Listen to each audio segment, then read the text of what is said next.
Rabb semesta alam yang memberikan kita nikmat besar di malam hari ini,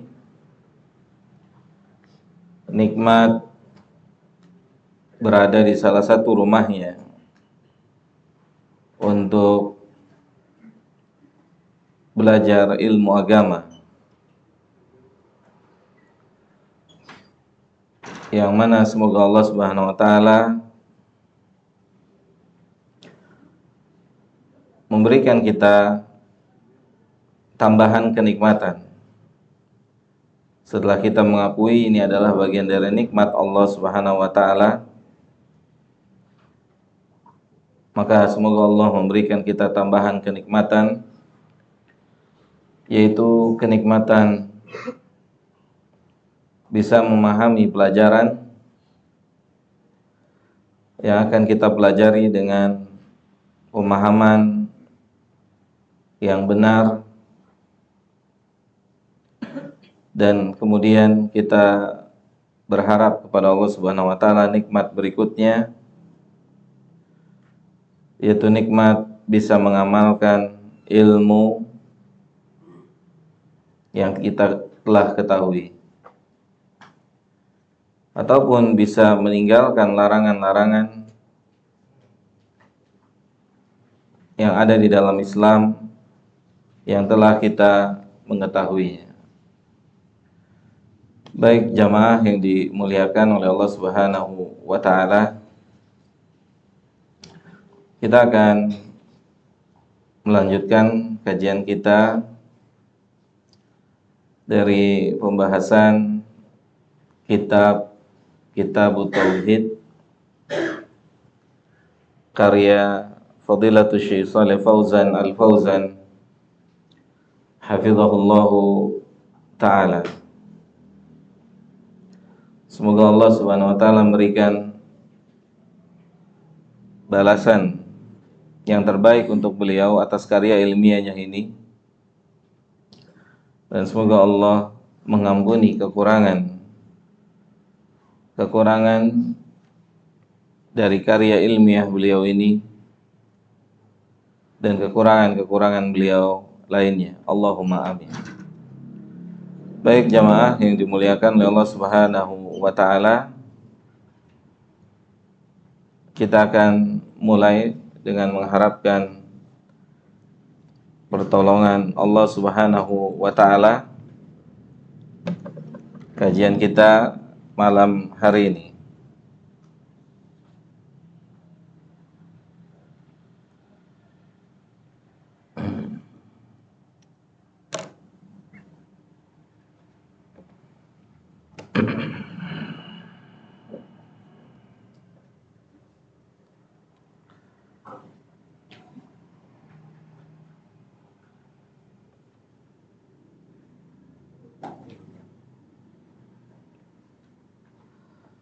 Kita masih pada pembahasan al-aqidah secara bahasa. Pengertian atau definisi akidah secara bahasa.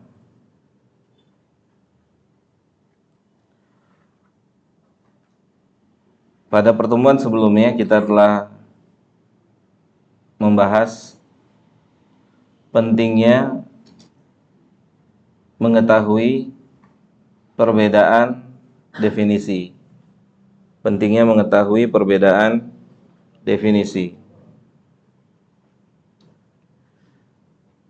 Baik definisi secara bahasa maupun definisi secara syariat. Apa? Masih ingat pembahasannya? Apa keutamaan mengetahui perbedaan definisi?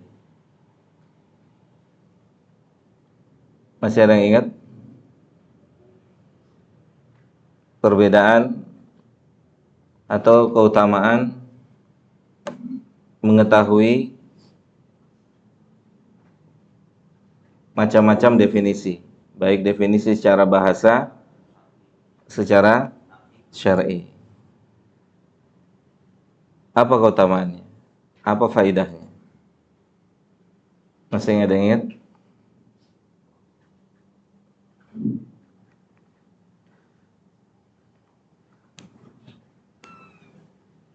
Jamaah masih ada yang ingat?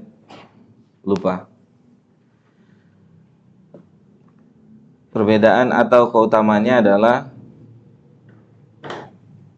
untuk mengetahui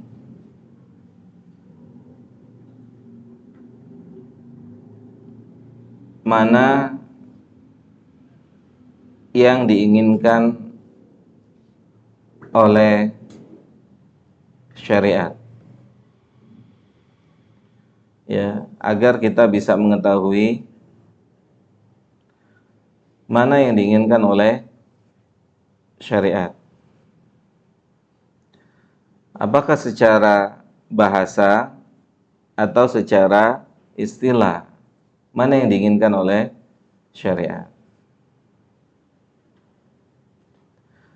Ketika kita mengetahuinya, maka kita akan tahu apa yang diinginkan oleh agama kita ini, sehingga bisa kita mengatakan siapapun pihak yang menjalankan agama ini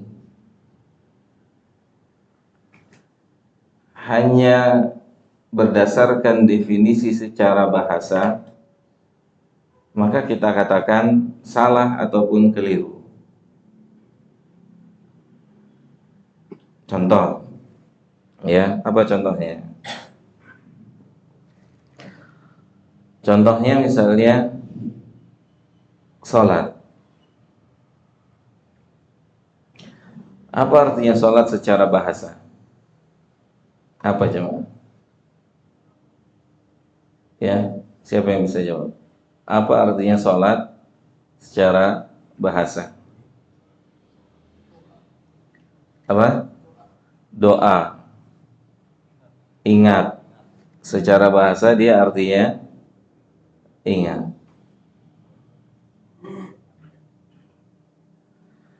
Tayyib. Maka berdasarkan definisi ini akan ada atau bahkan sudah ada sebagian atau beberapa manusia yang menjalankan agama ini, khususnya perintah sholat, hanya sebatas ingat, eling, gitu.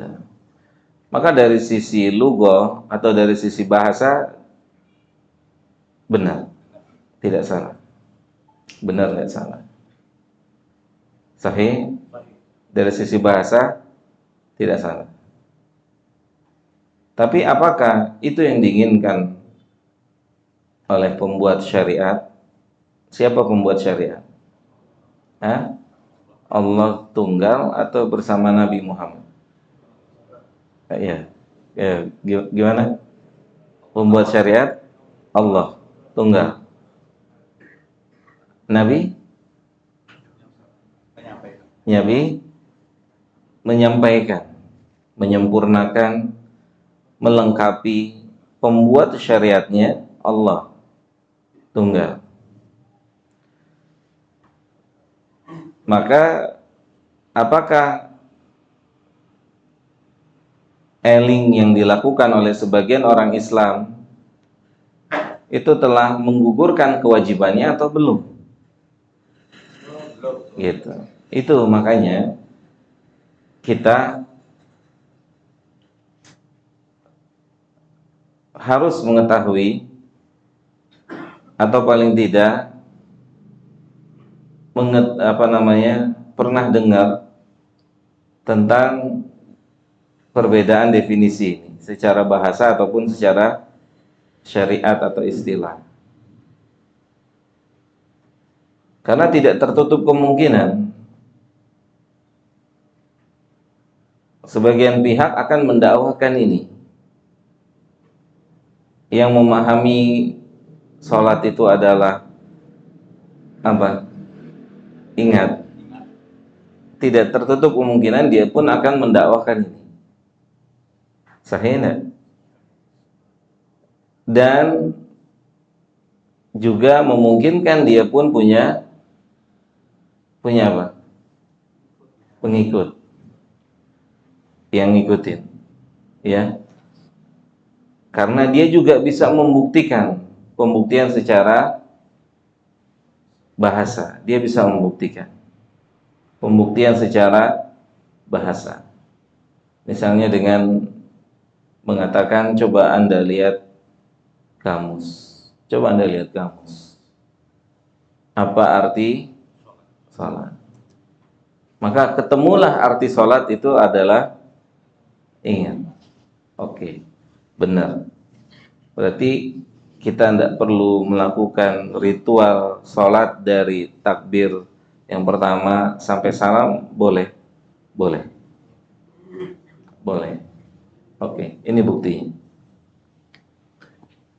Dan terfitnahlah sebagian orang, gitu. Makanya dibutuhkan ilmu, ya, dibutuhkan ilmu. Makanya harus diketahui perbedaan secara bahasa dan perbedaan atau definisi secara bahasa dan definisi secara syar'i atau istilah. Itu dia keutamaannya. Jadi tidak terkecoh. Jadi tidak terkecoh.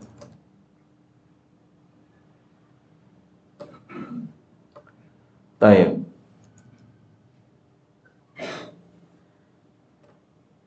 Al-aqidatu lughatan.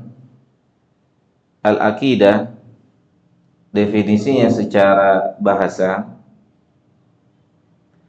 Syekh Shalih Fauzan mengatakan ma'khudhatun minal aqd wa huwa rabtu syai', yaitu diambil dari isim al-aqd, akad, ikatan, yaitu ikatan sesuatu. Akidah secara bahasa adalah ikatan, ar-rabt, mengikat sesuatu.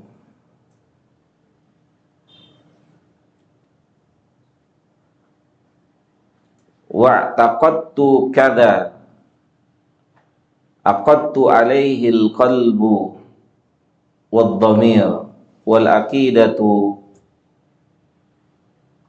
Kemudian Syekh mengatakan, saya mengikat sesuatu di dalam hati saya, ya, artinya dia punya keterkaitan di dalam hati, yang dengan sesuatu yang terikat itu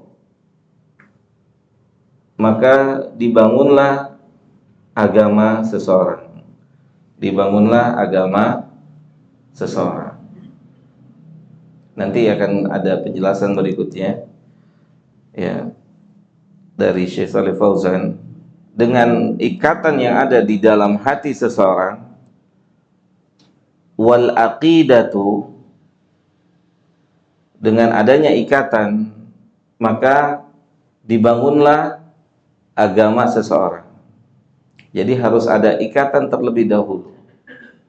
Kan tidak mungkin membangun rumah tangga tanpa didahului dengan ikatan akad. Gak mungkin, ya, tidak mungkin. Secara apa? Syariat nggak mungkin. Walaupun ada sebagian pihak yang membangun hubungan laki dan perempuan tanpa menikah. Dia punya anak, tidak nikah. Ada. Dia sudah punya anak 1, 2, tapi tidak menikah. Adapun di dalam Islam, maka itu tidak diperbolehkan. Maka seseorang yang mau membangun agamanya, seseorang yang mau membangun hubungannya dengan Allah Subhanahu wa ta'ala, maka dimulai dari ikatan yang ada di dalam hati. Oke. Jika dibangun seperti ini, akan tumbuh menjadi seorang muslim yang bisa mencintai Allah dan Rasul-Nya. Sebagaimana siapa? Sebagaimana para sahabat Nabi kita Muhammad sallallahu alaihi wasallam. Mereka membangun agama mereka dari hati mereka. Dia bangun dari situ. Karena kekuatan kita pada hakikatnya ada di dalam hati. Kekuatan kita pada hakikatnya itu di situ. Makanya nanti Syekh Shalih Fauzan akan memberikan penjelasan tentang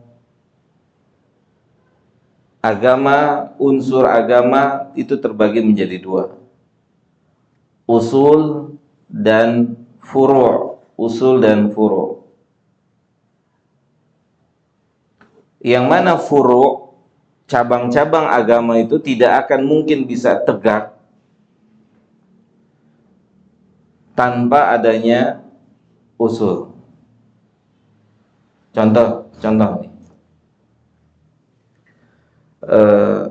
Kita mau bangun rumah misalnya.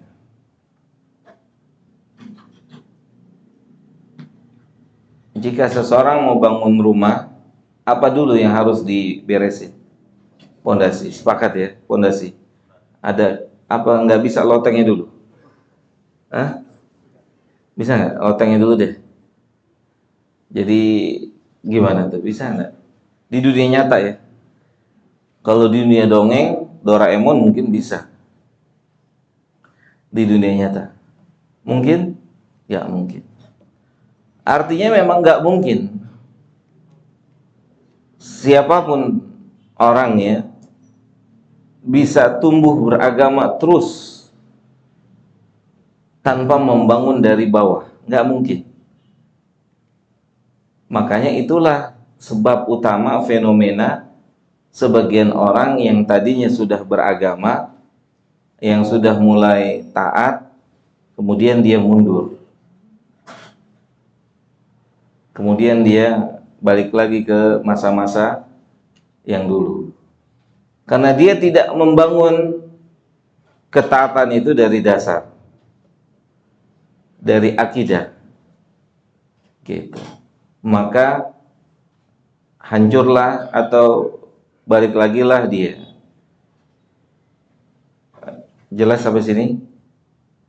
Dan begitu juga agama kita semua dibangun oleh Nabi kita Muhammad SAW itu dari situ, bertahun-tahun lamanya, puluhan tahun Nabi membangun akidah para sahabat, puluhan tahun lamanya, puluhan tahun. Setelah puluhan tahun lamanya barulah beriringan atau diiringi dengan apa? Apa? Dengan perintah dan larangan. Setelah para sahabat telah terkondisikan apanya? Pondasinya. Pondasinya sudah kokoh, sudah tertancap, maka lihat apa yang terjadi. Bagaimana para sahabat beragama. Allah mengatakan, ulaika yusari'una fil khairat wa hum laha sabiqun. Kata Allah Subhanahu wa taala, mereka adalah orang-orang yang sangat bersegera dalam melakukan kebaikan. Contoh nih, contoh. Kita mau lihat diri kita. Antum tahu nggak keutamaan Qiyamul Lail? Sedikit banyak pernah baca atau pernah dengar? Ya, betul? Pertanyaannya, Qiyamul Lail nggak? Itu dia. Qiyamul Lail atau enggak? Ayatnya mungkin hafal, hadisnya juga. Tapi yang paling utama, Qiyamul Lail atau enggak? Paham? Qiyamul Lail enggak? Antum tahu nggak hadis tentang senyum kita untuk saudara kita itu sedekah ya? Betul ya? Kata Nabi, tabassumuka li akhika shadaqah. Pertanyaannya, senyum nggak? Gitu. Pertanyaannya, udah senyum atau cemberut? Sederhana. Makanya berilmu itu, sebelum kata para ulama, antum harus tahu, berilmu itu bukan untuk mengumpulkan wawasan, atau bukan hanya untuk menambah wawasan. Tapi ketika kita belajar menuntut ilmu, itu untuk kita amalkan. Untuk kita amalkan. Di dalam majelis ilmu ini, itu banyak ilmu. Baik materi yang kita sampaikan, atau cara duduk teman antum, cara sikap dia dari mulai awal majelis sampai akhir, itu kan ilmu. Iya enggak? Ilmu bukan itu? Itu ilmu. Bagaimana dia bermajelis, itu ilmu. Itu ilmu. Jadi ilmu di dalam majelis itu bukan hanya sekedar materi yang disampaikan. Bukan hanya sekedar materi yang disampaikan.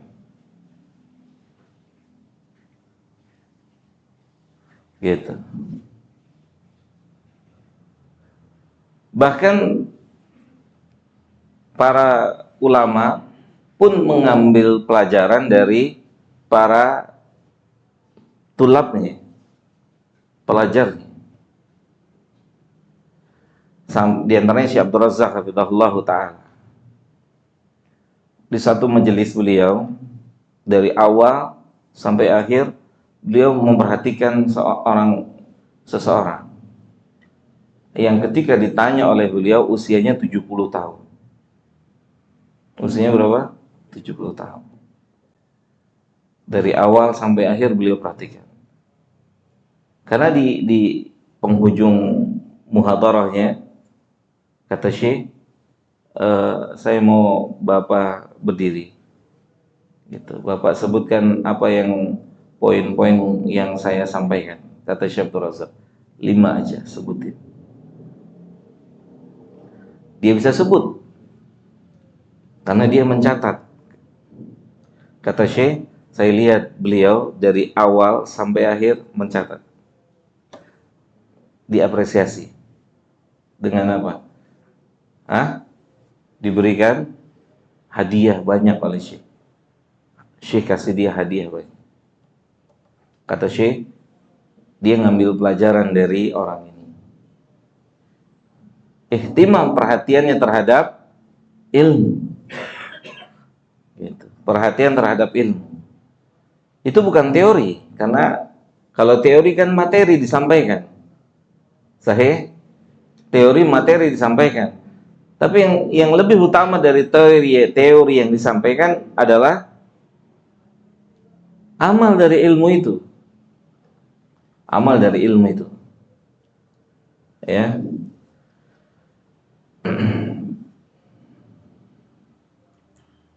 Jadi ketika kita belajar,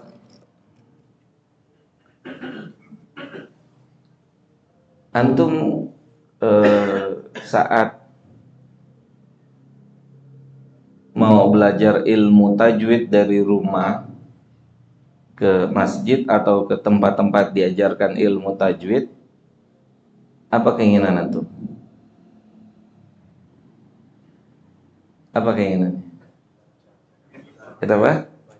Bacanya benar, cara makhorijul hurufnya, awsaful hurufnya kan begitu.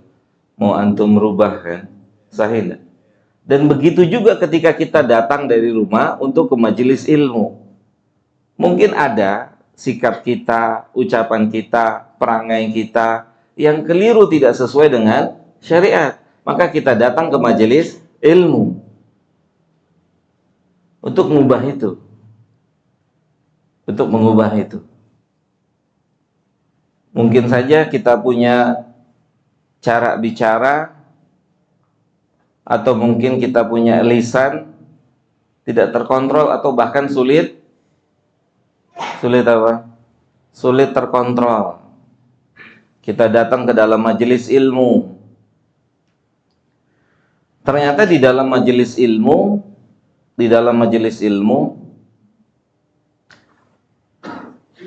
diajarkan bagaimana seseorang mengontrol lisannya.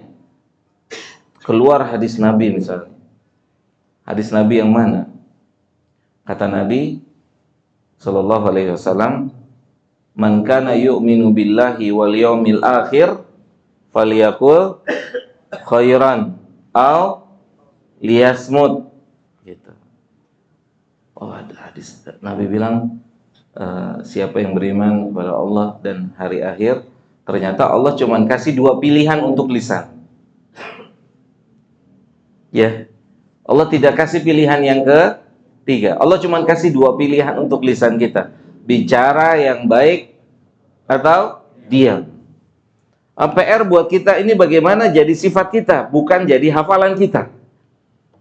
Kalau cuma jadi hafalan, anak saya di rumah tuh hafal hadis ini. Anak antum yang sekolah agama juga hafal hadis ini. Tapi bagaimana hadis ini punya antum, punya kita. Gitu. Sebagaimana kita mau merubah huruf ba, ta dari rumah ke masjid, kita mau rubah cara pengucapannya yang benar seperti apa, kan seperti itu ya. Saya enggak.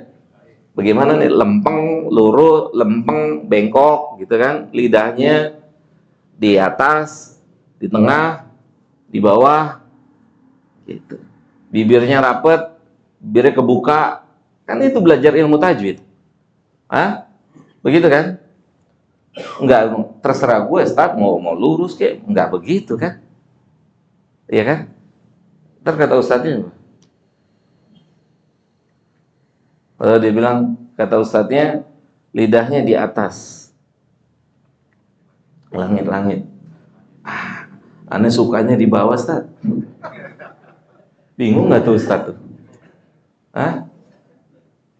Ustaznya kata Ustaznya, mengucapkannya bibirnya dirapetin. Kan udah biasa kebuka. Coba. Tuh Ustaznya gimana tuh? Waduh, ini gimana? Kalau nggak sabar gimana tuh Ustaznya? Jelas ya? Kan kita mau belajar, otomatis kita mau memperbaiki bagaimana cara mengucapkannya. Sahih? Ikhfa. Apakah semua ikhfa sama? Oh, sama aja menurut saya sih Ustaz. Nggak ada bedanya ikhfa. Mau hurufnya huruf isti'la atau huruf isti'fa, sama aja. Padahal dalam ilmu tajwid berbeda. Kan begitu. Gitu. Nah, begitu juga kita dalam perjalanan menuju belajar ilmu agama. Gitu. Saya selalu motivasi diri saya sendiri. Saya selalu motivasi diri saya sendiri. Semoga kita juga bisa termotivasi. Itu tentang kisahnya Utbah bin Rabi'ah yang merayu Nabi untuk berhenti berdakwah. Utbah bin Rabi'ah, salah satu pembesar Quraisy. Dia bilang, izinkan saya nemuin Muhammad, saya akan lobby dia. Udah kehabisan cara, gimana caranya memberhentikan dakwahnya Nabi kita Muhammad SAW.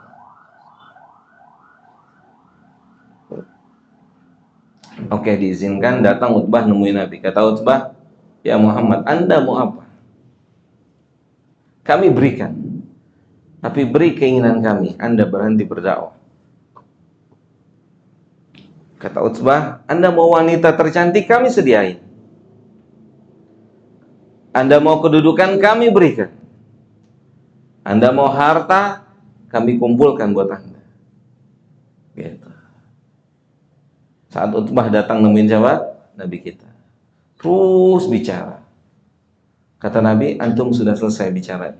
Sudah, gantian saya yang bicara. Nabi nggak ngomong apa-apa, kecuali Nabi baca surat Fussilat. Nabi hanya membacakan surah Fussilat. Dari ayat pertama sampai ayat Sajadah. Dibacain dengan tartil. Ya. Kan orang Arab. Siapa orang Arab? Utbah. Jadi ngerti tuh. Ngerti. Paham. Sedikit-sedikit dia paham. Bengong dia. Dengerin ayat demi ayat yang dibaca. Sampai di ayat Sajadah. Oke, clear. Singkatnya, Utbah pulang. Otomatis ditungguin, dinantikan sama orang-orang Quraisy. Gimana? Muhammad mau rujuk, mau berhenti berdakwah atau enggak? Hah? Muhammad mau berhenti berdakwah atau tidak? Apa kata Utbah?